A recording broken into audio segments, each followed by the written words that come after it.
Oigan, qué bonita es la musiquita de la introducción, ¿eh? Se queda pegada por un buen tiempo. Pero bueno, saludos y buenas noches, historiadores, historiadoras y no historiadores también. Sean bienvenidos a este nuevo en vivo de HC Historia Contemporánea, ahora también llamado HC Historiando Contigo. Tenemos hoy aquí a Hal, Ricardo, arriba. Está su servidor, Esaú Jaimes, Buenas noches, Bruno bienvenidos. Legante. Buenas noches. Le damos la bienvenida a Ana Dam, que nos acompaña por primera vez aquí en el canal. Buenas noches. Y al doctor Mariano García, que ya todos lo conocemos. Vamos a pasar rápido con algunos saludos que tenemos ya en los comentarios. Estoy segura de que si hoy en el día le preguntan a alguien del Imperio Otomano, no sabrían qué es Turquía. Saludos a Yoksan, Gabriel. Johnny nos dice S, ok. La pregunta es si procederá a ese cambio de nombre, Turquía.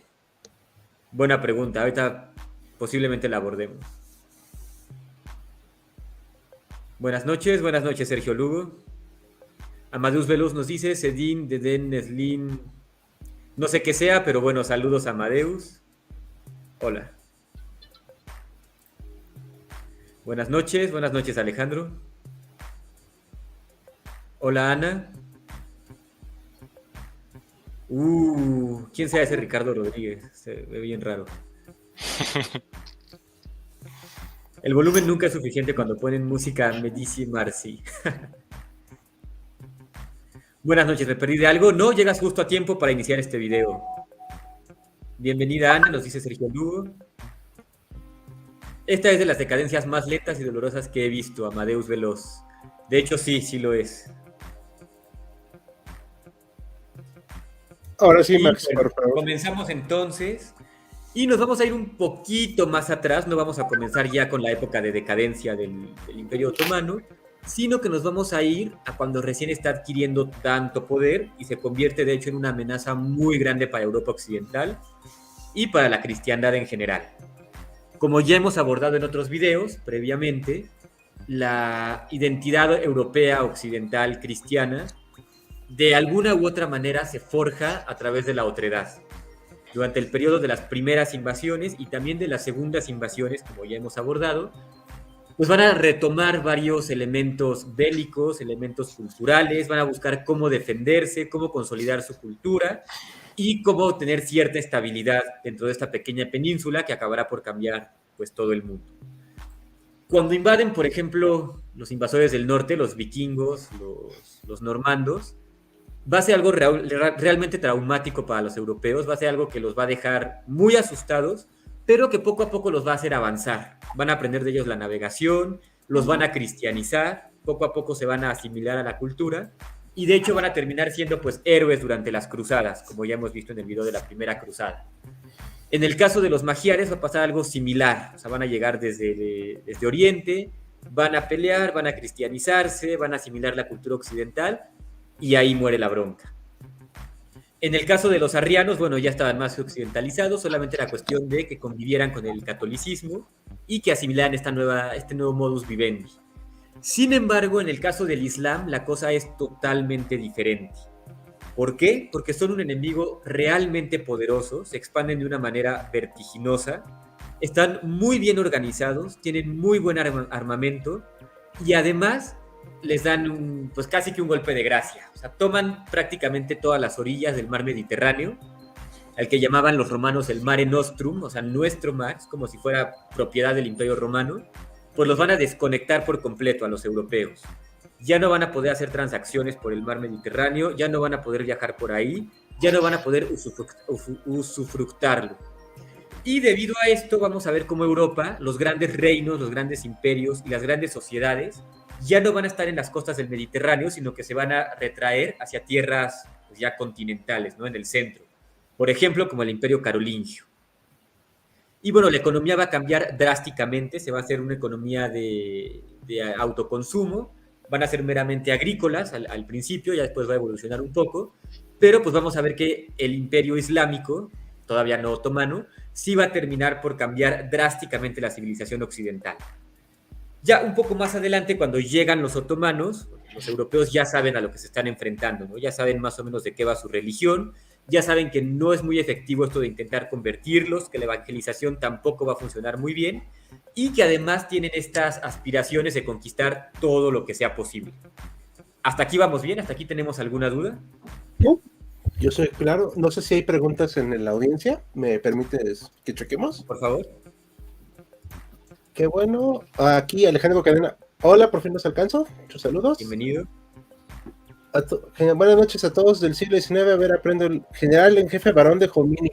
Ese cuate es un personaje muy interesante. Y esa calaverita de su sombrero es algo muy alemán. Que por cierto, lamentablemente luego se volvió parte del señor del bigotito. Que ya Contemporáneo de Clausewitz, vale la pena destacar. Ajá, de hecho, Kevin Martínez, buenas noches. Buenas Salvador, noches. Saludos hasta Hidalgo. Nosotros Tomás de la Pena Garruniel, todos Margas, en salud, sin moral, sin economía. Sí, pero con pues, la salud no faltaba, creo. Hambre de conquista, sí. Así es. ¿Por qué fracasaron los otomanos en el asalto de Viena? Ahorita vamos a eso, no se adelanten. Acompáñame a ver esta triste historia, exacto. ¿Hubo algún intento del Islam de invadir Europa por la península itálica? Es una buenísima pregunta. ¿Lo hubo? Sí, claro que lo hubo. Por supuesto que lo hubo, y varias. Ok. El señor malo del bigote chistoso, exacto. Ya sabe a quién se nos referimos. Bueno, el Chaplin alemán le llaman. Sí, el Chaplin alemán. Y por último, un chavo más. Hola, gente. Hola, un chavo más. Un saludo. Hola, un chavo más. Más te quería comentar, preguntar más bien. O sea, la caída de Constantinopla, ¿realmente es el fin de la Edad Media y el inicio de la Edad Moderna? ¿O tú qué piensas? Mira, es algo que se ha debatido mucho, pero vamos a abordarlo poco a poco. Como les decía, la Edad Media comienza con una economía de agricultura, autoconsumo, es algo realmente muy precario, bastante primitivo, pero va a ir evolucionando a lo largo de estos 1000 años. Para el siglo II, los siglos XII, XIII y XIV están haciendo la burguesía, están entablando este nuevo contacto entre Oriente y Occidente, y los occidentales están consiguiendo varios productos muy interesantes que solamente los había en Oriente. Por ejemplo, las especias, por ejemplo, los pigmentos, por ejemplo, algunos animales y algunos otros materiales. Todos ellos eran muy importantes, por un lado, porque bueno, la comida europea sabemos que no es así como que la mejor, no es la más sabrosa, y pues con todas las especias que podían conseguir en Asia, podían darle muchísimo más sabor, ¿no? Es algo muy importante para ellos. Por otro lado, los pigmentos y las telas podían darte cierto estatus. Si tú tenías un poco más de dinero que el resto, te gustaba demostrarlo, te gustaba que la gente viera tu poder económico y tu influencia en la sociedad. Y una manera de hacerlo es, obviamente, con la vestimenta, que es uno de los actos más semióticos que existen. Entonces, evidentemente va a llegar un burgués y te va a decir, mira, tu ropa es igual de marrón, igual de parda que la de cualquier otro campesino. ¿Quieres vestir así? Y Ricardo, que es una persona rica, va a decir, no, claro que no, pero ¿qué otra opción tengo? Caray. Y el mercader le va a decir, bueno, pues la puedes teñir de rojo, la puedes teñir de morado, solamente los más ricos la pueden teñir de morado, si tú fueras rico podrías hacer eso. Y Ricardo, que tiene mucho dinero, va a decir, pues venga, ¿cuánto tengo que pagar? Y te lo pago por teñir mi ropa de morado. Entonces, así empiezan a hacer el capitalismo y así empieza a transformarse esta sociedad medieval, ya de la Baja Edad Media. Hasta tal punto que se va a volver el comercio algo pues fundamental, ya no se va a poder vivir si no es a través del comercio. Y el comercio específicamente entre Oriente y Occidente.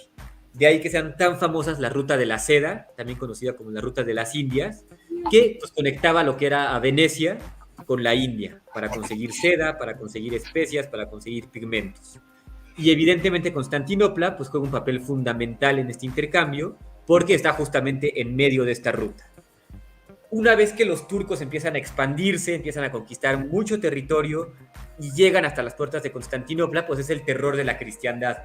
No solamente por el miedo al Islam como tal, a que los quieran convertir y hacerlos renunciar a su fe, sino también por la pues, gravísima situación en la que ponen la economía, el comercio entre Oriente y Occidente.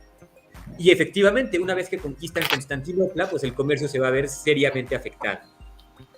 Van a buscar pasar por arriba, o sea, pasar por el norte, por lo que sería el Mar del Norte, pero va a ser sumamente difícil, muy, muy complicado.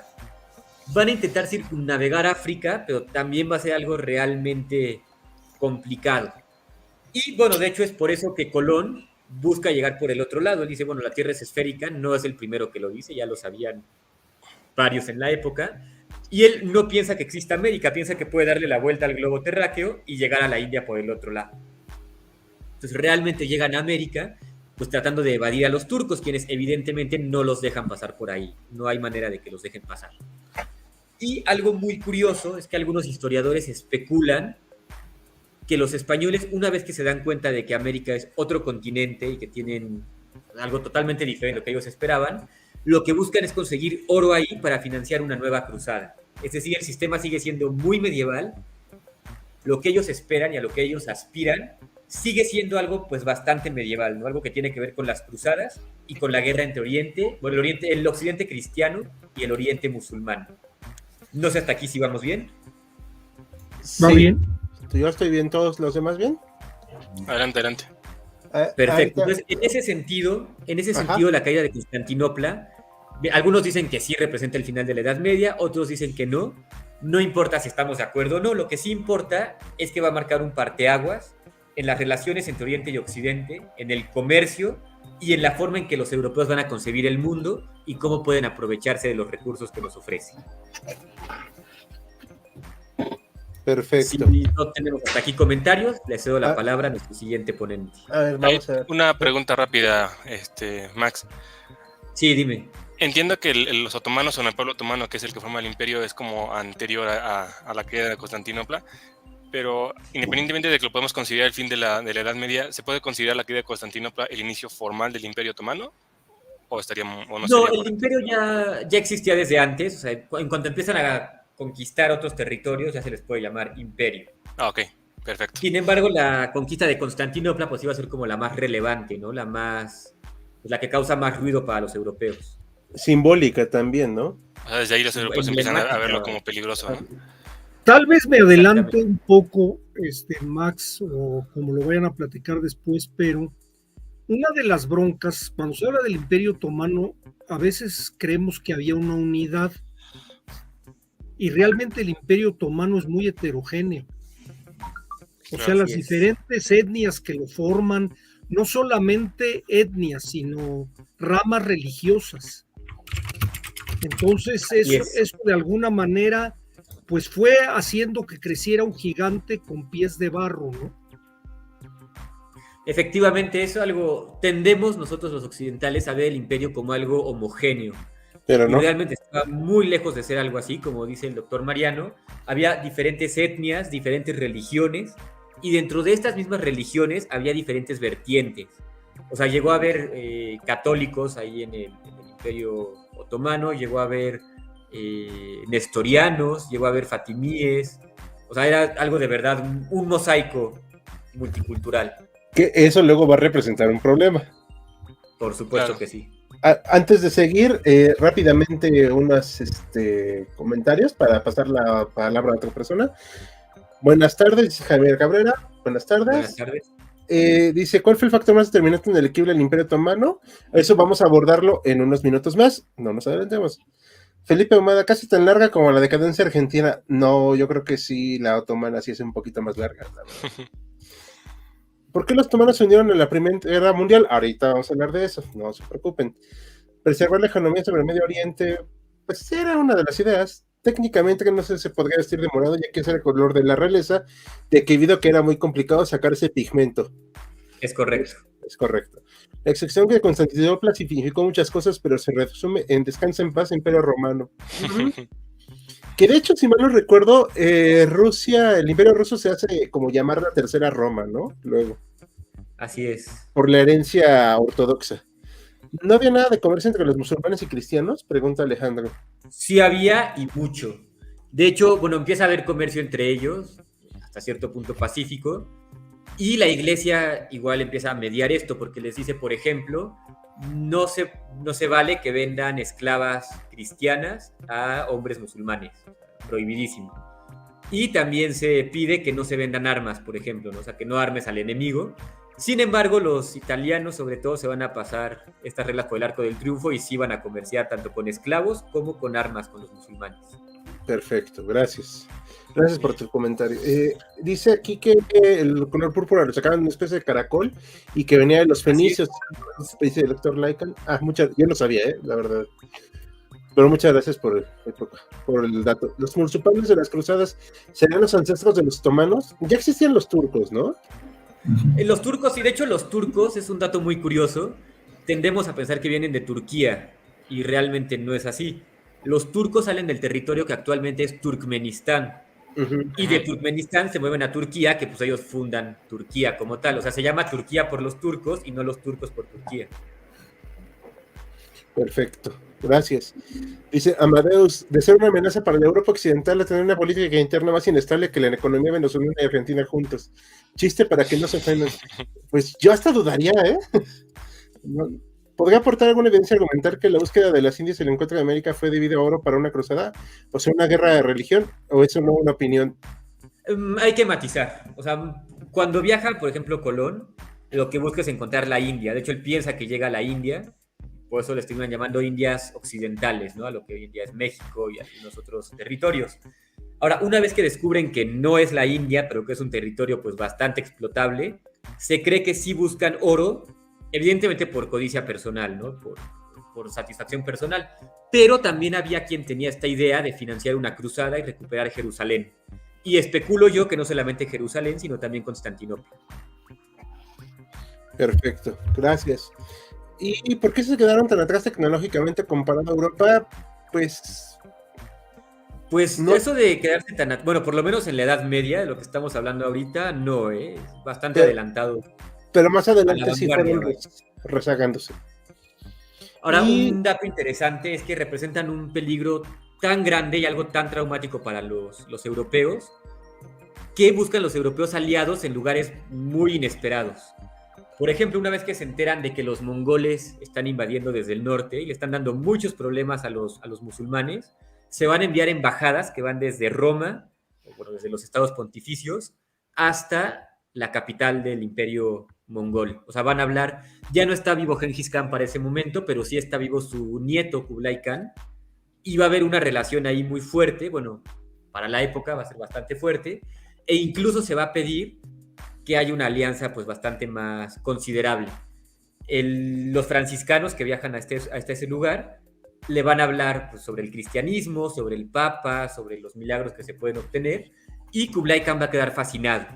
De hecho, les pide a los franciscanos que vayan con el papa y que por favor le envíe 100 sacerdotes para que empiecen como a difundir la religión en territorio mongol. Perfecto. Lo que buscaban los europeos, además de evangelizar, pues era tener un aliado muy fuerte para pelear juntos contra los musulmanes. No sabía. Ok, muchas gracias por el dato. Y quiero agradecer mucho a Sergio Lugo, se ha vuelto una costumbre de parte de él donarnos, y este momento ha donado 100 pesos, lo cual es de gran ayuda para el canal y para todos los que estamos aquí presentes. Así que muchas gracias, Sergio. De verdad, Sergio, no se preocupen, chicos, no verán nada de ese dinero, ¿cierto? Sí, ya saben que lo distribuimos.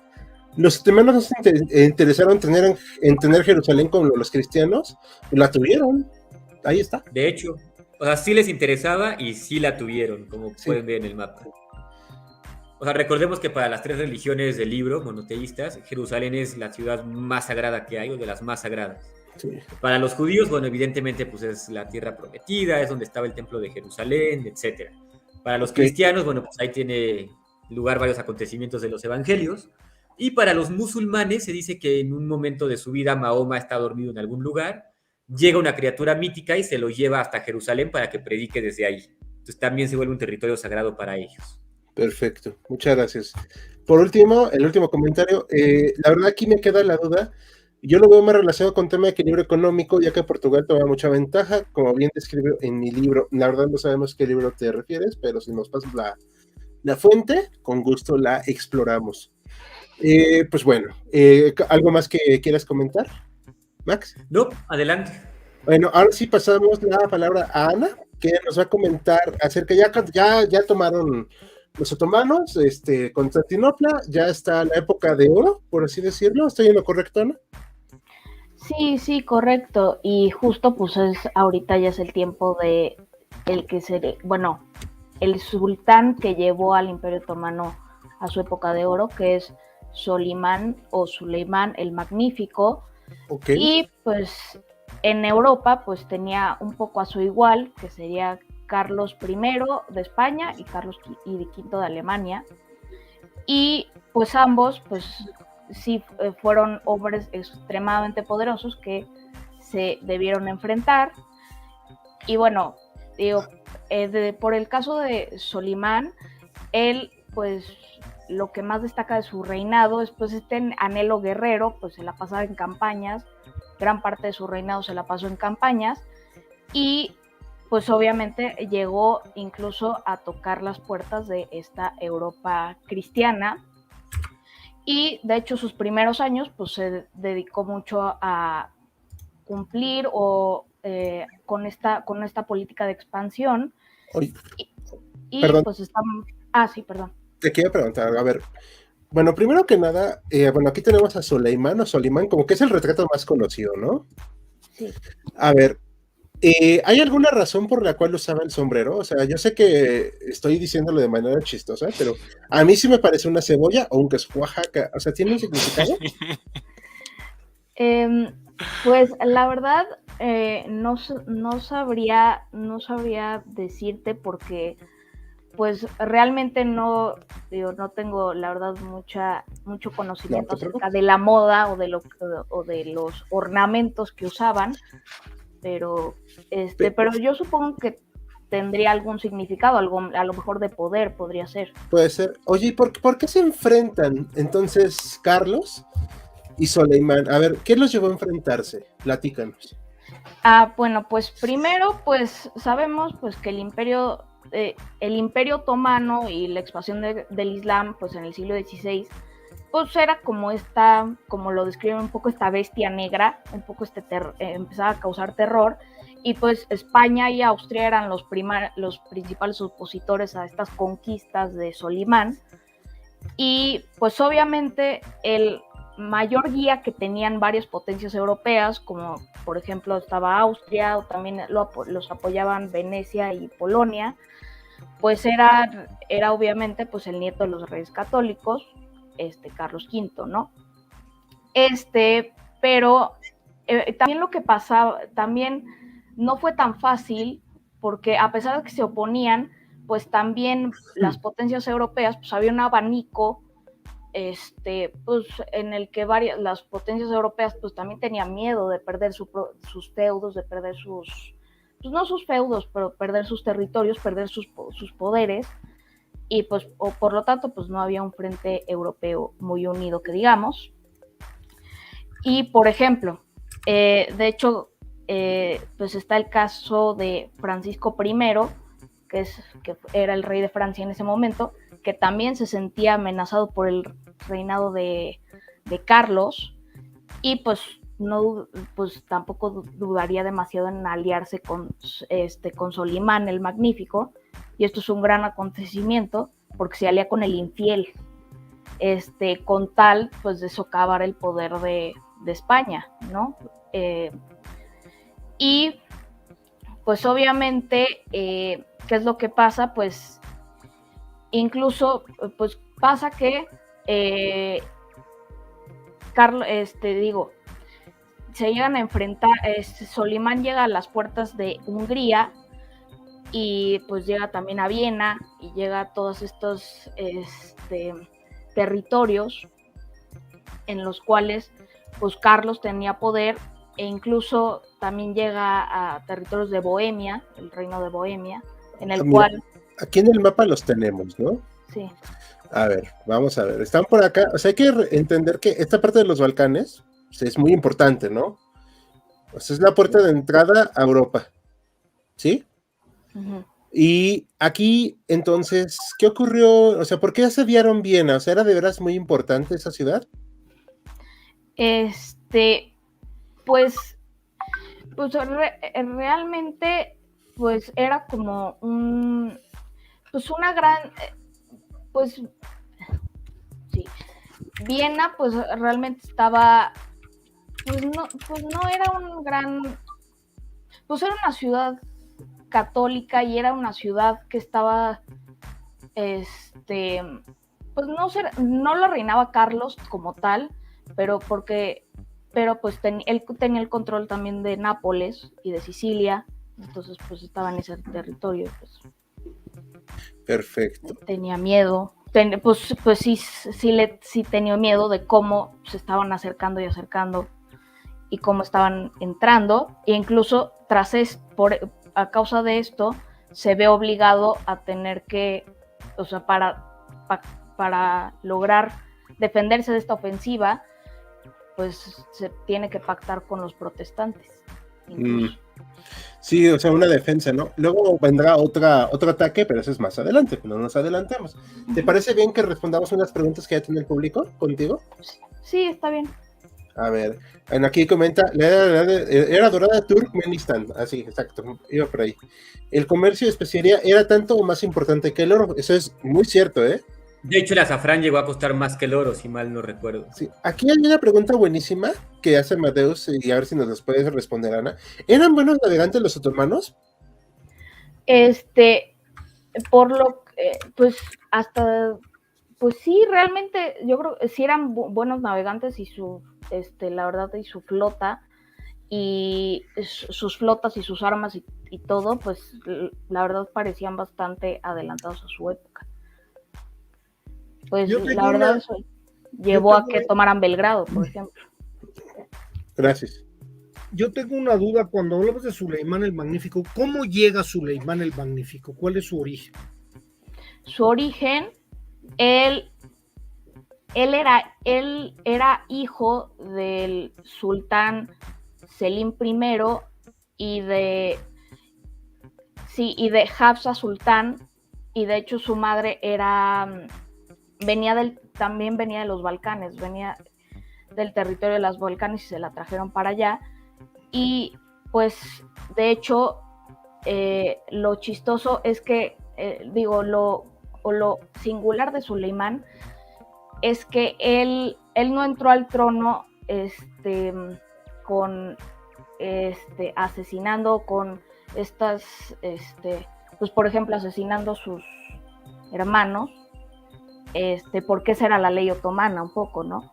De hecho, su padre, el sultán Selim, se encargó de eso, porque no quería que su hijo favorito tuviera problemas al momento de su ascensión al trono. Entonces fue bastante pacífica su entrada al trono, lo cual es bastante singular en el Imperio Otomano. Pero de alguna manera él viene en línea, yo quiero pensar, hay una línea directa de los conquistadores de Constantinopla. ¿Hubo algún movimiento ahí, que hubo algún cambio de algún sultanato o de alguna otra rama religiosa? Pues la verdad no estoy muy segura. Sí, no, la verdad no sabría porque no estoy muy segura si hay alguna otra rama religiosa ahí. Lo que sí podemos notar, por ejemplo, en la imagen que nos comparte de Suleimán, es que sí se está como legitimando, se está como comparando con Mehmed II, que es quien conquista Constantinopla, o sea, es como un héroe para los otomanos. No sé si podamos buscar, Ricardo, una imagen de Mehmed, es igualita, o sea, está de perfil, está sosteniendo algo en su mano derecha, tiene el mismo turbante en forma como de cebolla. O sea, de hecho, si lo ves a simple vista, hasta los confundes, ¿eh? A ver, dame un segundo. Ahorita ya encontré uno con su turbante de queso Oaxaca. Y tiene una flor, ¿no? Creo que es la imagen más famosa de Mehmed. Ay, te voy a poner... que Suleimán es muy cercano a la conquista de Constantinopla. Si fue contemporáneo y competidor de Carlos V, estamos hablando de 1530. A ver, aquí está el Mehmed II. Es la más parecida que encontré. Y aquí la flor. El queso de Oaxaca es más pequeño. Sí. Tiene una fresa. Parece, pero no, hay una que... Sí, yo ubico esa a la que hace referencia Maximiliano, que sí, cuando yo vi la imagen de Suleimán por primera vez dije que no era Mehmed, porque sí, es igualita. Muy parecida. Encuentro otra, pero bueno. Creo que ya encontré una, ahorita se las comparto. Ok, porfa. Entonces, Ana, la competencia ya es imperial, ¿no? En este momento. Sí, ya ahorita la competencia ya es imperial, ya Carlos como que empieza a tener miedo de Solimán porque ve que está cruzando los límites, que está conquistando territorios. De hecho, pues anexiona Hungría, Hungría se vuelve como un estado vasallo del Imperio Otomano, y también, pues, y de hecho, su hermano, Fernando, queda obligado, de hecho, tiene que pagar al imperio, creo que un tributo anual de 30,000 ducados. Es mucho para esta época. Aquí hay un mapa menos definido en fronteras, pero más amplio. Creo yo que nos permite ver esto que nos estás comentando, la expansión. O sea, es brutal, la expansión. Es lo que decía aquí Mehmed II, Selim I, Solimán el Magnífico. O sea, ya estos 3 sultanes hicieron una expansión brutal, ¿no? Estamos todos de acuerdo. Y o sea, quiero yo entender que de Mehmed viene Selim y luego Suleimán. Sí. Pero así directamente. No. Hubo sultanes antes, pero deben de haber sido pocos.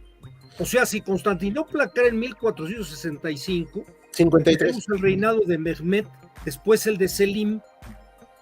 Tiene que haber habido algunos, pero tienen que haber sido muy cortos. Sí, hubo otros muy cortos. Poquitos. Y no sé creo si que fue venga algo. El décimo ¿Perdón? sultán, creo que fue Solimán, si no me equivoco. Es Mehmed II. Le sigue Bayaceto, ¿no? Bayaceto. Bayaceto II, aquí está. Órale, es que aquí estamos consultando también, chicos, como les hemos comentado hasta el cansancio, somos historiadores, pero no enciclopedias. Entonces... Y yo a mí me entra mucho la duda, más que por tener el dato, que realmente no es tan importante, claro, si en el caso del Imperio Otomano había descendencia de padres a hijos. Sí. Como en el caso del feudalismo. Sí. En Europa. Sí, lo había. No sé si tengas el dato, pero generalmente sí lo había, ¿no? Aunque como dijo ella, y esto es muy cierto, los hermanos comploteaban mucho. Bueno, no lo dudo. Eso, por ejemplo, pasó mucho en el Imperio Bizantino. En el Imperio Bizantino se mataban entre todos, pero sí había eso de que yo le heredo a mi hijo. Sí. Y como en el caso de todas las monarquías europeas, yo no sé si aquí se mantenía así.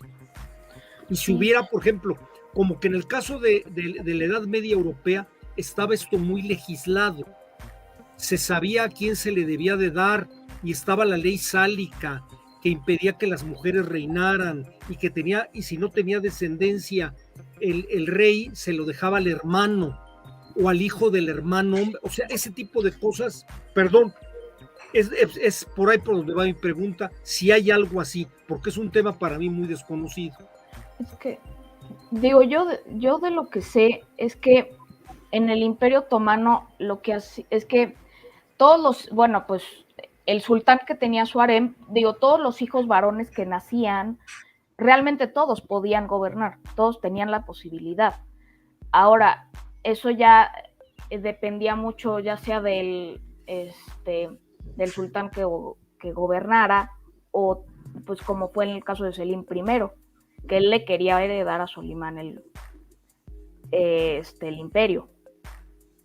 Es lo que yo sé. Esa es la diferencia con las monarquías europeas. Primogenitura habría, como en el caso de Europa, el mayorazgo. Creo que de primogenitura, creo que hubo hasta después, si no me equivoco. Creo que llegó a haber, si no me equivoco, creo que llegó a haber hasta después ese caso. Sí, igual te digo que no hubo en un principio primogenitura. Ahora sí que, como han mencionado, estaba esta costumbre, que incluso ya la vemos desde los partos, de que los hermanos se pelean entre ellos, y ahora sí que el que más fuerza tenga se imponga sobre los más débiles. Creo que se pugnaba por eso, porque estaba esta llamada ley fratricida, que ya luego van a quitar. Pero sí, provocó un caos. La compañera Ana, creo que Selim se quiso evitar eso y prácticamente les dio cuello a los hermanos de Solimán y dijo, este es el más alto. Sí, bueno. Aquí hay unas preguntas para Ana, comentarios, que dice: España y Australia hay que defender Europa y la cristiandad. Francia, sí, claro, ahorita estoy ocupado. Exacto. Viene la casita de Carlos, nos comenta Laura Torres. cantamos la canción que habla de los útiles salados. Ahorita vamos a ver eso. ¿Los otomanos alguna vez usaron el fuego griego contra los bizantinos y contra la Liga Santa? Es una excelente pregunta. Que yo sepa, no, el fuego griego era algo así muy exclusivo, obviamente lo iban a guardar como si valiera su peso en oro, porque yo creo que valía incluso más ese secreto, y lo usaron siempre contra los otomanos, contra los musulmanes, contra los invasores. De hecho, una vez que cae Constantinopla, pues ya no se logra recuperar la receta, ¿no? Ya nadie sabe cómo se hacía esa legendaria arma. Sí, que de hecho hubo un saqueo terrible. La caída de Viena tendrá un significado más moral que otra cosa. ¿Estás de acuerdo, Ana? ¿Cuál? La caída de Viena, que tendrá un significado más moral que de otra cosa. ¿Qué opinas? La caída de Viena, un significado más moral, pues yo creo que no tanto. Yo creo que tiene más que ver con una pelea imperial, con esta cosa de que a ver si cuál sobrevive, cuál no. Entonces, yo creo que más que algo moral, tiene más que ver con eso. Perfecto. Gracias. A ver, aquí hay otros comentarios. Tarde pero llegué. Isabel Salgado, buenas noches. Saludos, Isabel. En otra aportación. Por cierto, ¿alguien sabe algo de Piri Rey? No tengo ni idea qué es eso. ¿Alguien sabe de eso? No, la verdad. Tiene muchísimo que no toco Es el un tema, mapa, ¿no? Se habla de un mapa, ¿no? De Piri Rey o algo así, ¿no? Sí, pero no no sabía sé que qué fue tenga muy que ver. longevísimo, pero Ok, perfecto. Bueno, Ana, ¿quieres comentarnos algo más o para seguir adelantando el tema? Tú dinos. No, por el momento sería todo por mi parte. Muy bien, aquí vamos a dar unos comentarios más porque luego se nos juntan mucho, no te estamos cortando, pero para ir adelantándolo y ahorita nos va a exponer Bruno rápidamente lo que nos va a seguir de este tema. Dice, y esto es muy cierto, esperábamos ya hayan dado al like al directo, y que dice, y saben que si no, hay tabla. Entre más grande el sombrero, más grande el hombre. Es una muy buena pregunta. ¿Por qué el Imperio Otomano entra en decadencia? Nos pregunta Andreu. Ahorita vamos precisamente a eso vamos justamente. El doctor Leica en el ejército Oaxaca del sultán es para las quecas de la victoria. Ya se me antojaba una queca, la verdad. Debo de confesarlo. ¿Qué querría compensar con el sombrerote tan grande? ¿Qué sombrero gana? ¿El del Papa o el del Suleimán? El del Papa, dice. Pues es que el del Papa parecía para conejo, ¿no? Como en South Park. Pues de hecho, el Papa no era tan grande. No, mejor no hagas bromas sobre el tamaño del sombrero. Ahorita no hay tanto problema con eso, ¿eh? Creo que ya más que primogenitura, había uno que era nombrado a dedo. Creo que sí, es que es algo complicado. Porque en los libros que estuvimos leyendo sí mencionaban que iba el hijo. Pero luego de repente salía el hermano con la espada y lo hacía mimir al que seguía. Entonces, porque no puedo decir la palabra correcta. Entonces, eso es problemático. ¿Alguna vez empieza con Catri y termina con Sidio, se puede decir? ¿O? Por ahí, ¿no? Va. Esta es una excelente pregunta. ¿Alguna vez los otomanos intentaron invadir la Rus de Kiev? Que yo sepa, no, pero sí tuvieron el Janato de Crimea. Sí. Y que eso va a ser un problema que ahorita la Rus de Kiev tengo entendido, porque la Rus de Kiev sucumbe con la llegada de los mongoles en el siglo XIII. Ya estaba el Principado de Moscú y la República de Novgorod. Pero así propiamente invadir esa zona, pues como han comentado, pues el sometimiento de Crimea y una aventurilla por ahí ya en tiempos de Pedro el Grande que no sale muy bien, pero más allá de eso. Pues, aquí tenemos un mapa con el Janato de Crimea. Perdón, le había dicho Hamato, perdón, es Janato. Una disculpa. ¿Es aquí? Eso es lo más que llegaron, ¿ok? O sea, no más. Y bueno, ahora sí, Bruno, por favor, cuéntanos y ahí te vamos complementando. A ver, ¿qué sigue después de esto? Después de la época dorada que nos contó Ana. Bueno, ¿qué sigue? Rapidísimo, quisiera también retomar algunas cosas que ha comentado Ana. Vemos a un imperio otomano entre 1280 y 1683, vamos a decir, que parece imparable, ¿no? O sea que por más que le den algunas derrotas muy poco significativas, vence y vence y vence, se expande. Ya vimos en los mapas que es el imperio de los 3 continentes, inmensísimo, que abarca incluso hasta norte de África. Dato curioso, por cierto, en tiempos de Mehmet, después de tomar Constantinopla, llegan incluso a lanzar una incursión en Italia.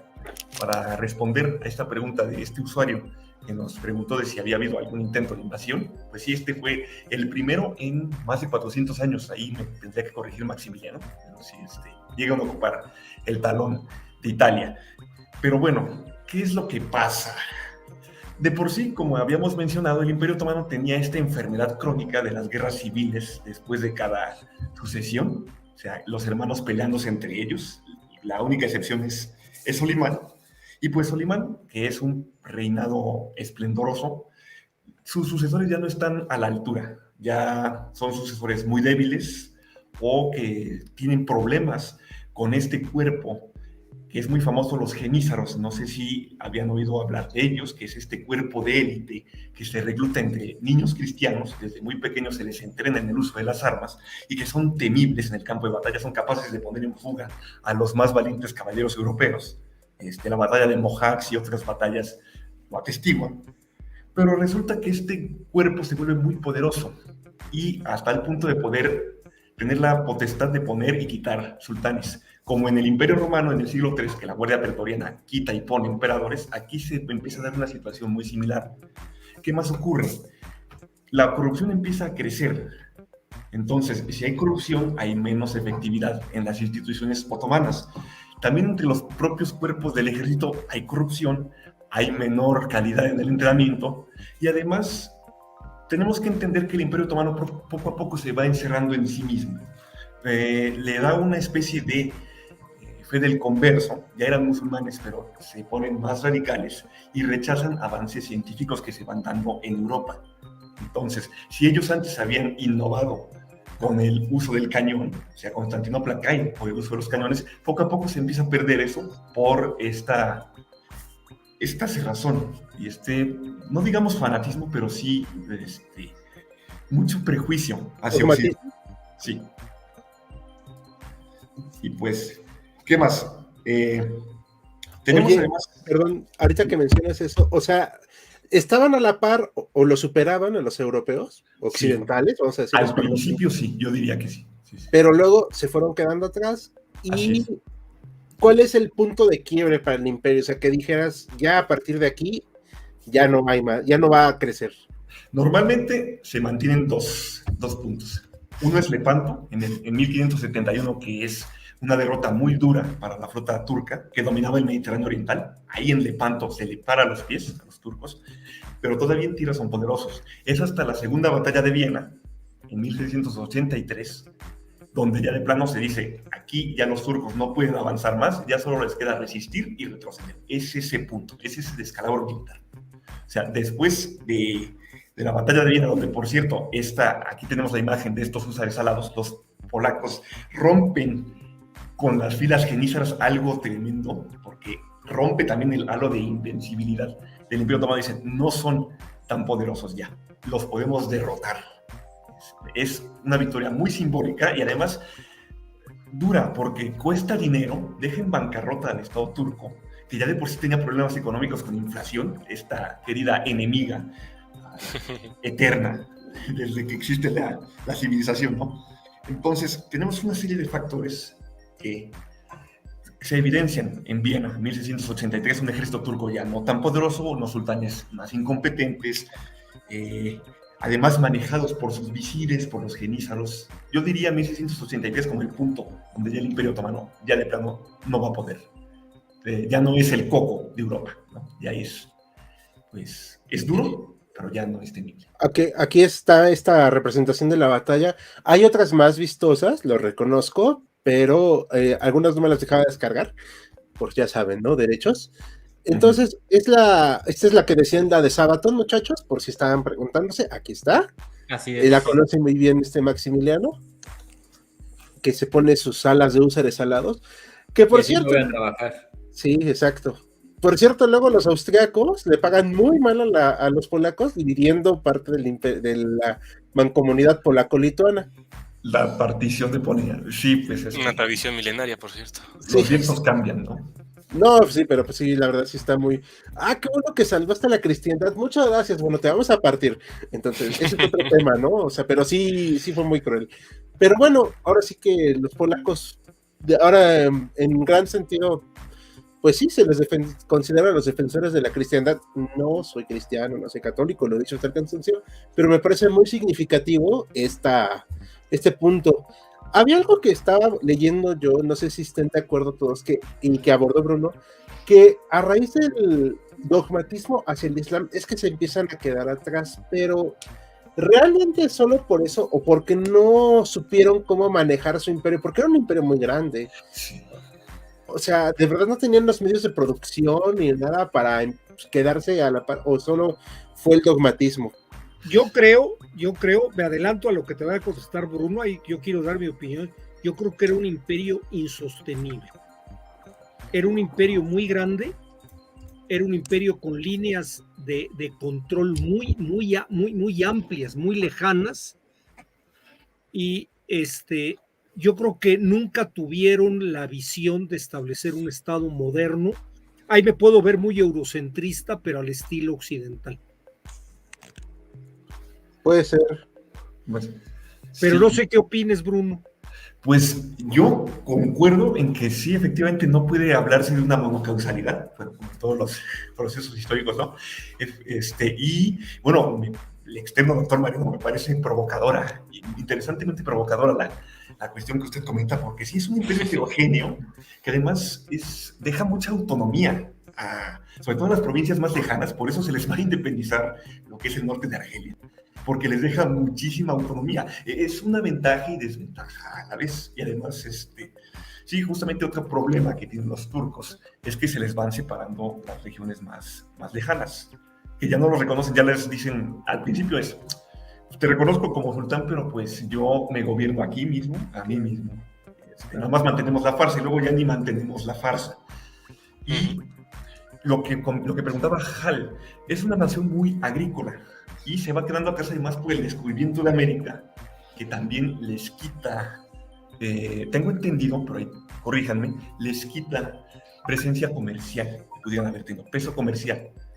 Además, como pierden guerras y gastan mucho dinero en guerras, porque no solamente están en guerra con Europa, tenemos a un amable vecino, entre comillas, que es a Persia, que siempre está en pugna con los turcos, y si bien los turcos otomanos ganan la mayor parte de las batallas y las guerras, pues de todos modos cuesta dinero, y ese dinero tienes que recuperarlo a través de exacciones, y esas exacciones generan descontento, y generas descontento y generas rebeliones. Entonces es un círculo vicioso, te vas quedando atrás. Otra nota justamente a partir del fanatismo es que los turcos, o el gobierno turco el gobierno otomano rechaza la imprenta. Esa solo llega hasta mucho después. De hecho, Selim, el padre de Solimán, dice, aquí imprentan. Eso no, la escritura por mano. Y yo creo que también algo que limitó mucho también, aparte de la imprenta, y esto es algo que no hemos mencionado mucho, lo mencionamos tras de cámaras, pero los turcos hablaban turco. Parece muy tonto, pero es cierto. Y los demás que hablaban, griego, árabe, serbio, árabe. Y el idioma del Islam es el árabe, no el turco. Exactamente. O sea, eso también debió haber provocado problemas. En Bosnia se hablaba, pues, una vertiente ahí eslava que no quiero aventurarme a decir cuál es porque no la conozco. O sea, pero era otra cosa. O sea, ¿cómo administrar un imperio así? Si de por sí el imperio austríaco resultó ser un caos. Yo lo veo insostenible. Por eso yo les digo que lo veo, que hombre, en su momento pues tuvo un crecimiento muy fuerte, muy interesante, pero como les decía hace rato, yo creo que fue un gigante con pies de barro. Sí, aquí nos hacen preguntas rápidas antes de pasar a los siguientes puntos para acelerar el en vivo, si no nos come el tiempo. ¿En qué tiempo ocurre la serie de la isla de Malta? Ay, no recuerdo si lo vimos, pero... Segunda mitad del siglo XVI, me parece. Ahora sí, la década exacta no la puedo. Okay, gracias. Buenas noches a Julián Verano. Todavía no llegamos a verano. Perdón, mal chiste. ¿Qué relación hay entre los otomanos y los reinos italianos? Ya nos comentaban que fue comercio y un intento de invasión, ¿verdad, chicos? ¿Eso comentaron? Sí. Perfecto. Pues más que intento, pues sí invadieron un poco, ¿no? Un poquito. Algo que olvidaba es que también llegaron los otomanos a hacer incursiones en lo que es Normandía, Lombardía, perdón. Ok. O sea, el norte de... el norte de Italia. Sí. La relación con Venecia es muy complicada, a veces es guerra, a veces es comercio, entonces sí es muy, muy tirante, es muy cambiante. Amor-odio. En Lepanto no fue donde resultó herido Cervantes Saavedra, si mal no recuerdo. Sí. Efectivamente. Efectivamente. Sí, el manco de Lepanto. Había alguna administración por etnia, gubernatura, perdón por la corrección, pero es parte de mi manía, o región, sí, se hacían administraciones por ciertas regiones, se hacían administraciones también por religión, si mal no recuerdo, y también por etnia no tanto, eso se trató de plantear en el siglo XIX y se mandó al caño, o sea, no lo hicieron bien. Ya me dieron un poquito de pena los otomanos, pero aguantaron bastante, chicos, o sea, casi 500 años, bueno, 400 y tantos años no es fácil. No. Digamos no que fue- sobrevivieron muchos Ajá. años. ¿Cómo Y era la fíjate- relación con Persia? Perdón, ¿cómo era la relación con Persia? Tirante. Aquí está la relación con Persia, ¿ok? Tirante, muy, muy tirante. Sí. O sea, se pelean Mesopotamia cada rato. ¿no? Sí. Y es invasión de uno, invasión de otro. Sí. Durante la invasión napoleónica, a eso vamos, ¿eran los otomanos una potencia? ¿Por qué el Imperio Español no intentó una nueva cruzada? Esas son unas buenas preguntas. ¿Negoció con los turcos para invadir junto a los rusos? No, eso sí no lo hicieron. Bueno, yo creo que el problema de cuando entra Napoleón en Egipto, el conflicto es contra Inglaterra. Sí, sí, En realidad no es que él se haya aventurado contra el Imperio Otomano, a quien le quería pegar era Inglaterra. exacto. Inglaterra estaba metido ya hasta el cuello, ¿no? Sí. Perfecto. Bruno, ¿algo más que comentar? Sino para ya arrancarnos con la parte final del hombre enfermo de Europa.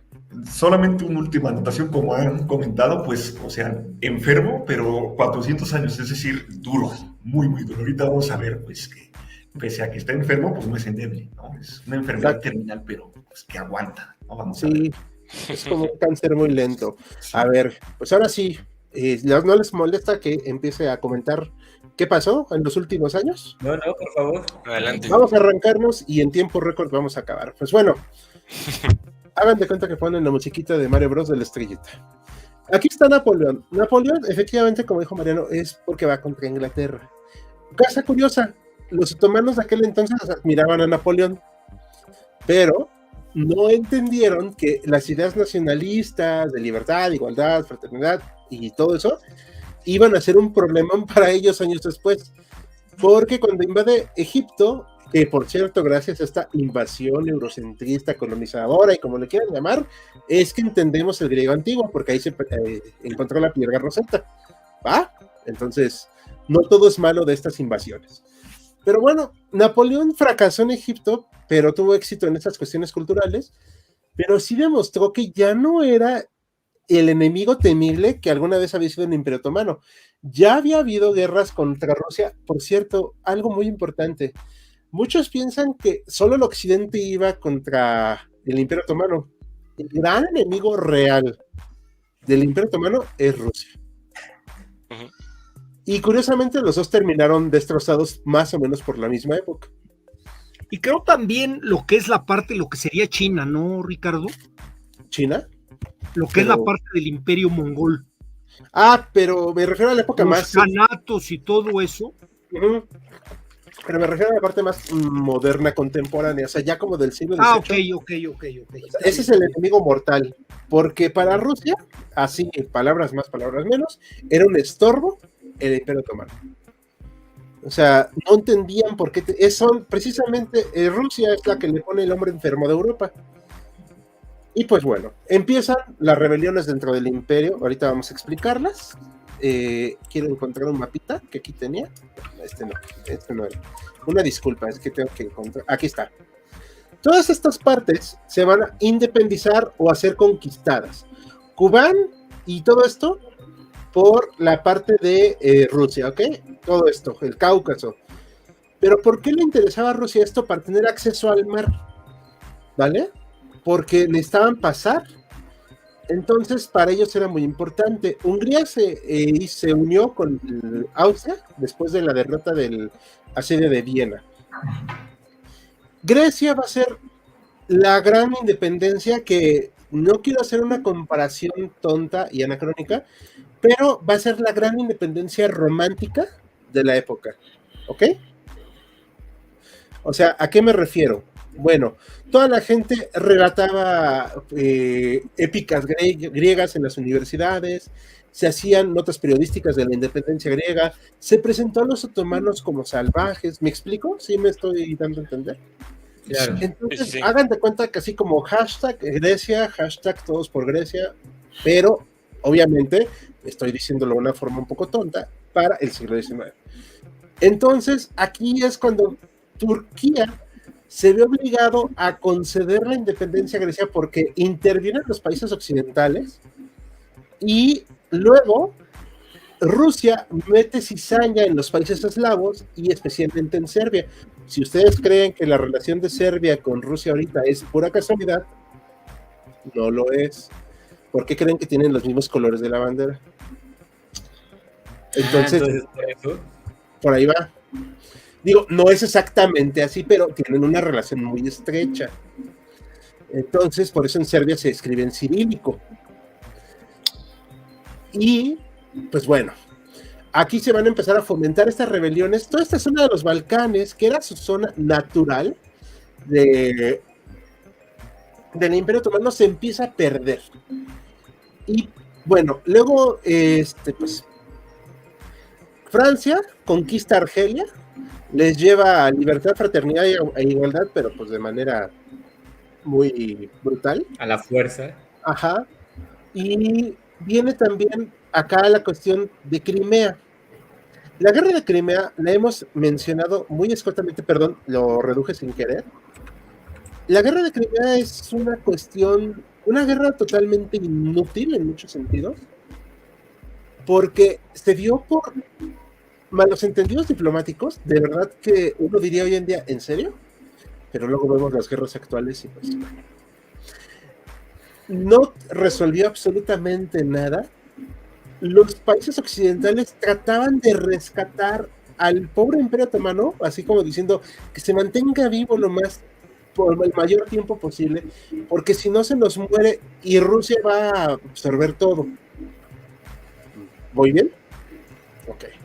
Se hace una paz, la cual no sirve para nada, porque aunque aquí es la etapa de Tanzimat, que son las reformas que se hacen en el Imperio Otomano, como para tratar de modernizar al Estado. A ver, en el siglo XIX se hicieron N reformas al Estado otomano, al ejército y todo. De hecho, tuvieron que destrozar a los jenízaros, porque ya no eran un ejército leal al imperio, eran prácticamente secuestradores del ejército y secuestradores del imperio. Ellos ponían y disponían de los sultanes, lo cual era un problema. Se tratan de hacer reformas, se trata de hacer una constitución, fracasa, y acá viene el tiro de gracia. O sea, ya hablamos de que sí es muy duro el sitio de Viena, pero el tiro de gracia es la guerra italo-turca del 1877-78, ruso-turca dije, ¿verdad? Sí. Ok. ¿Qué provoca esto? Que se pierdan los territorios que quedaban de ahí pues prácticamente de los Balcanes en la parte de Rumania, que se hace un protectorado nada más, o sea, un vasallato más bien, pero ya prácticamente eran independientes. Declara su independencia definitiva Serbia. Ya todo el mundo se da cuenta que Turquía, bueno, el Imperio Otomano ya no va a resistir mucho tiempo más, y se hace una comisión entre los países occidentales para asegurarse de que pague sus deudas al Imperio Otomano antes de que se deshaga. O sea, así de plano. O sea, es como la junta para evitar que Turquía desaparezca y no nos pague, ¿no? O sea, no me acuerdo exactamente el nombre, no quiero aburrirlos, pero estoy haciendo por eso un poquito rápido. Como vemos, el hombre enfermo de Europa realmente está enfermo, y ya la parte humillante final es cuando hasta Italia les gana una guerra en 1911. El último reducto que quedaba en África de Imperio Otomano es tomado por Italia, pero pues todos sabemos que cuando alguien está lastimado, pues lo pueden patear en el piso, ¿no? Y aquí fue el caso. Bosnia y Herzegovina es absorbida por el Imperio Austrohúngaro, que había sido administrado por ellos, pero no era parte oficial. Bulgaria se independiza, pero pues con una clara influencia del Imperio Ruso. Y aquí la foto es pues lo que queda de Turquía, ¿no? Lo que pueden agarrar ya. Y está la primera guerra de los Balcanes, donde Bulgaria, Serbia, Grecia y creo que también Rumania le declaran la guerra al Imperio Otomano para liberar toda esta parte, ¿no? Esta parte rosita. Y ya al año siguiente queda esto, la guerra de los Balcanes 2, la venganza, y donde dejan ya solo este pedacito al Imperio Otomano de Europa, de los Balcanes, y realmente ya es el punto final. Esto es lo que va a quedar del Imperio Otomano en ese momento. O sea, de ser todo esto, pasa a ser este pedacito. Y, pues bueno, se van a unir a la Primera Guerra Mundial. Había una pregunta, ¿por qué se unieron a la Primera Guerra Mundial? Bueno, gran parte de esto es culpa de los occidentales, porque no los ayudaron para preservar lo que quedaba de su imperio. Y Alemania sí le proporcionó ejército, capacitación, barcos modernos y ciertas garantías, ¿no? Además, el Kaiser Guillermo I llegó con su manita pues medio cortita, pero a estirárselas y decirles, no, pues bueno, voy a ayudarles, quiero que ustedes sean mis aliados. Y de hecho se hicieron muy buenos amigos. Lamentablemente para el Imperio Otomano ya esto era una cuestión más de supervivencia. Creyeron que podían vencer a Rusia. Aquí voy a poner este mapa, pero bueno, solo es para reflejar. Creyeron que podrían atacar a Rusia por este lado, pero en cuanto se dieron cuenta que ya estaban perdiendo, pues entraron en pánico, ¿no? Luego acá en el sur, pues toda esta parte, Inglaterra empezó a atacarlos. Aunque no pudieron atacarlos del lado de Estambul, bueno, de lo que es Estambul, pues no pudieron contener realmente a las fuerzas aliadas. Y luego se hizo este acuerdo, Sykes-Picot, que dividía lo que quedaba del Imperio Otomano en zonas de influencia. Había una zona de influencia italiana, una zona de influencia griega, ahorita vamos a hablar de eso, y Jerusalén, que es la zona de control internacional. Y aquí viene el problema del Medio Oriente entre Israel y los demás países. Y bueno, y luego la palabra que ya saben que no podemos decir con G, pero la pueden leer aquí, contra los armenios, que fue de verdad una cosa impensable, imposible, y hasta que, pues bueno, surge una figura como Mustafa Kemal, que es una de las figuras más importantes dentro de Turquía. ¿Pero por qué surge? Por esto. Porque cuando es derrotado definitivamente ya el Imperio Otomano y se rinden, queda este tratado de Sèvres, que ya hablamos en su momento, que solo iba a quedar esto del Imperio Otomano, que solo iba a quedar esta parte como zona internacional, y aquí están las zonas de influencia que les decía, y que iba a quedar distribuido de este modo, lo cual, la verdad, era pues un absurdo. Y se hace una guerra de independencia. ¿Vamos bien hasta aquí? Sí. Entonces, ¿quieren comentar algo más al respecto? ¿O ya le seguimos para irle terminando esta parte? Pues solo rapidísimo, ahí un pequeño comentario, pues que pese a que el Imperio Otomano le fue muy mal en la Primera Guerra Mundial, pues tuvo ciertos momentos de gloria, ¿no? Galípoli logra frenar la ofensiva de Churchill y logra humillar por un rato a los británicos en Irak, en la batalla de Kut el Imara, creo que en 1917. Ya luego los británicos regresan con más refuerzos y ocupan todo Irak, pero tienen como esas pequeñas victorias últimas que demuestran otra vez que el imperio pues enfermo, pero pues resiste cada vez menos, pero es duro. Exacto. Y una cosa muy chistosa es que antes los británicos o Inglaterra ellos creían que no debía desaparecer el Imperio Otomano porque sería un buen aliado militar. Cierto. Sí, de hecho, me parece excelente el aporte de todos. Rápido unas preguntas antes de darle la conclusión. Adelante. Aquí dice Isabel, esto me pareció un buen chiste, perdón. Mi hermano es serbio y está en pareja con una rusa, ¿cierto? Las relaciones estrechas entre ambos. Yo quiero creer que sí. En Rusia las tienen así como los primitos del sur, algo así es el apodo, como si fueran familia. Es que es en serio, o sea, sí, son muy, muy relacionados. pero no son tontos, ¿eh? O sea, eso no quiere decir que vayan a irse al fondo del mar con los rusos, no, eso es otra cosa. Solo hay cierta afinidad, ¿no? Mucha afinidad. Mucha afinidad. El Imperio Otomano murió casi justo con el Imperio Austrohúngaro. Eso es algo que han notado los historiadores también, que ambos imperios, que tanto se agarraron a trancazos, se fueron casi al mismo tiempo y como aliados, ¿no? Como aliados, exactamente. Aquí quiero ver esto. En la Primera Guerra Mundial aguantaron muy bien para hacer a este punto un imperio moribundo. La verdad es que sí. En cierto modo, como dijo Bruno, se vieron mejor que los austrohúngaros, porque de verdad, ahí, o que Italia, el vegetal de Europa, más o menos. Recuerdo una anécdota de la Primera Guerra Mundial donde los ingleses lanzaron cajetillas y cigarrillos mezcladas con un estupefaciente y así les quitaron una ciudad importante. No sabría decirte si tienes el nombre de eso. Pues bueno, gracias. Esto va a ser triste. Tienen proyectos constructivos relevantes los otomanos. Hicieron muchos proyectos de infraestructura, sobre todo trenes, muy importantes, y puertos. En Bosnia había unos puentes muy interesantes que lamentablemente en la guerra intestina que hubo ahí entre todos los yugoslavos, pues, bueno, se destruyeron, pero era un aporte muy bueno. Oh, no sabía eso de los cigarros, ¿eh? El prusiano loco, hola. Para Rusia, el Imperio Otomano era básicamente una piedra en el zapato. No, era un estorbo así, o sea, literal. Llegué tarde, el pato, no te preocupes. Hola, banda HC, ¿cómo están? Muy bien, aquí estamos con casa Hola, llena. Pato. El Imperio Otomano era como un borracho con el hígado dañado, un mal golpe, ya quedaba, pues sí. By the way, los serbios son ortodoxos como los rusos. Exacto. Sabes que tu nación está acabada hasta cuando Italia le gana una guerra. Básicamente el Imperio Otomano es como un vegetal al que la vida lo ha tratado pésimo. Pues sí. ¿Alguien sabe cómo se llama el inglés? Lawrence de Arabia. Por cierto, sí les recomiendo mucho la película. No me importa que no sea históricamente correcta, pero por Dios, véanla. Ya no van a ver nunca cine así. Y aquí todos los que están presentes no lo podrán negar. Los otomanos no le hicieron nada mal. Lawrence de Arabia, exacto. Las guerras de los Balcanes fueron un punto de no retorno para los otomanos. La gran mayoría de su industria desarrollada está en la Europa otomana.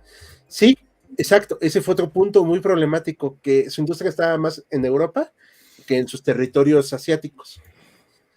Thomas Edward Lawrence, gracias por el dato, sí es cierto. Que yo sepa, declararon Guerra Santa, ¿no? Híjole, ese es un buen punto. A ver, sí trataron de apelar al islamismo para la Primera Guerra Mundial, no les funcionó realmente. O sea, porque los árabes, aunque no cuestionaban al sultán en cuestiones religiosas, perdonen la redundancia, ya no veían por qué tenían que seguir haciéndole caso, sobre todo con la intervención de los británicos, que les prometieron un reino independiente y pues bueno, ya sabemos cómo les pagaron, pero no le veían mucho sentido. Llegué tarde, lo veré desde el inicio. Un saludo, HC, muchas gracias, Diogo, no te preocupes. ¿Qué hizo Lawrence de Arabia? Estuvo entre las tribus árabes, incitándolos a la rebelión, y eso fue un punto muy importante para la invasión británica por esos rumbos. En Battlefield 1 los otomanos tenían trenes alineados con artillería y así, ¿eso fue cierto? Creo que sí. Digo, tampoco vamos a creer que fueron todo el aparato otomano, pero sí tenían trenes blindados. Pero recuerden que les apoyó mucho Alemania. ¿Va? Ok, entonces vamos a darle cierre. ¿Les parece algo que quieran comentar antes de terminar? Pues recuerdo que cuando llevé esta materia de historia naval y militar me causó mucha gracia como lo contó el profesor, que al principio empieza Rusia a quitarle mucho territorio a los turcos, le empieza a ganar muchas batallas y Europa pues le echa porras a Rusia, ¿no? Dicen qué bueno que Rusia está ganándole a los turcos. Sin embargo, ya que Rusia se empieza a expandir demasiado y que está matando a Turquía, pues es al revés, ¿no? Es como esperemos que no se la partan tan feo para que nos defienda ahora Turquía de los rusos y no viceversa. Sí. Pues creo que es acertado, ¿no? O sea, sí es. Claro, o sea, se convierte, pasa de ser el héroe a ser como el villano de la historia. Sí. Y eso tal vez se repita mucho en la actualidad, ¿eh? Sí. No lo dudo, no lo dudo. Aquí esta imagen mega super idealizada de la independencia de Turquía. Digo, me gusta mucho porque está muy bonita, pero es mega idealizada, o sea, la verdad. A ver, algo que nos dijo Mariano en su momento en un vivo, y por favor corrígeme, Mariano, era que era macedonio, ¿no? Sí, claro. Era de, bueno, y aquí lo vemos, o sea, era de, pues, ojo claro, ¿no? Ojos azules. ¿Sí? Ojos azules, era europeizado completamente. Eso no quiere decir que no sintiera como suya la causa turca, porque de ahí vino los jóvenes turcos, todo esto rollo del nacionalismo turco, que lamentablemente trajo muchos problemas, sobre todo para los armenios y los kurdos, especialmente los armenios, de manera sádica con los armenios, la verdad. Pero es que hay élite, con él se forma una élite. sí, sí, pero la cuestión del nacionalismo fue muy grave. O sea, no estoy diciendo que el nacionalismo sea malo per se, o sea, no quiero que se me malentienda, pero el nacionalismo turco pasó de ser este imperio multiétnico que podían juntarse a ser o son turcos y mis turcos, y los turcos que yo digo que somos. Sí, o no son turcos. Y si no son turcos, aquí no tienen cabida. Así es, así es. Pues así lamentablemente mandó a 1.5 millones a mimir parte de la gente, incluido Mustafa, que debió haber participado, aunque digan que no. Era parte del ejército y sabía muy bien lo que pasaba. Pero eso no quita su papel en la independencia, porque hemos de ser honestos también. Nomás termino esta idea y les doy la palabra, una disculpa. Esto era inaceptable para Turquía. O sea, no. Esto era más aceptable. Pero obviamente en la parte de Kurdistán, Armenia, y eso no existía para ellos. Y pues, bueno, no existe para ellos. La verdad. Pero bueno, ya dejo de hablar. Quiero escuchar sus opiniones y pues para irles cerrando y dar las últimas preguntas del público. Pues un imperio muy interesante, ¿no? En que habría que estudiar más.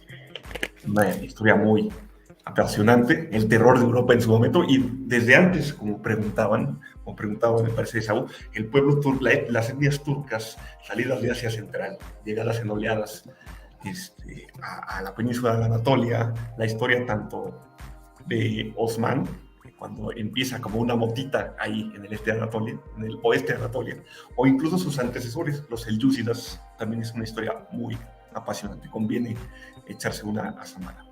Sí. Coincido con Bruno. ¿Qué más quieren comentar, chicos?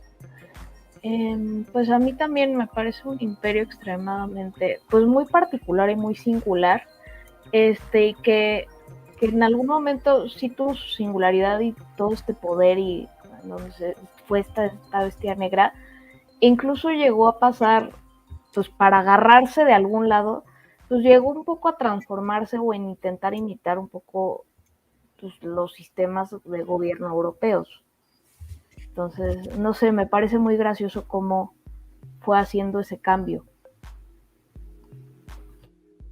Sí, exacto. Es que trataron de occidentalizarse, como dices, pero fracasaron, porque no lo implementaron. O sea, terminaron dejándolo muy, muy de lado ese tema, sobre todo por esta cuestión del Islam, que decían, es que no es compatible con las creencias. No estoy diciendo que sea malo el Islam, solamente comento unas vicisitudes, ¿no? Sus problemas de ellos con el tema de la modernización y occidentalización.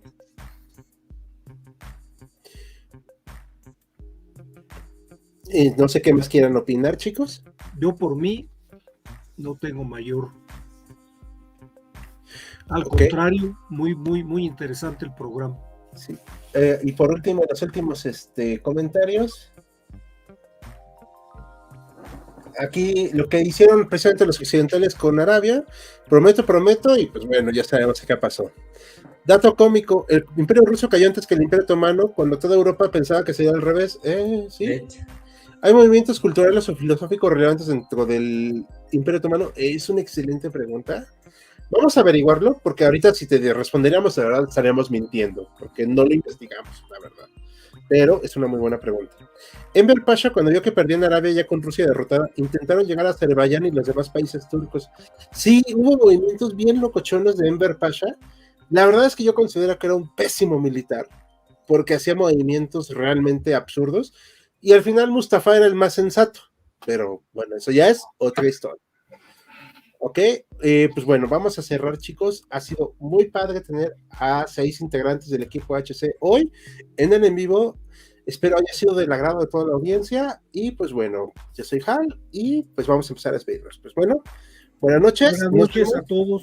Mañana votación para el nuevo en vivo y el sábado nuevo video en H6 Hablando Contigo. No olviden suscribirse al nuevo canal.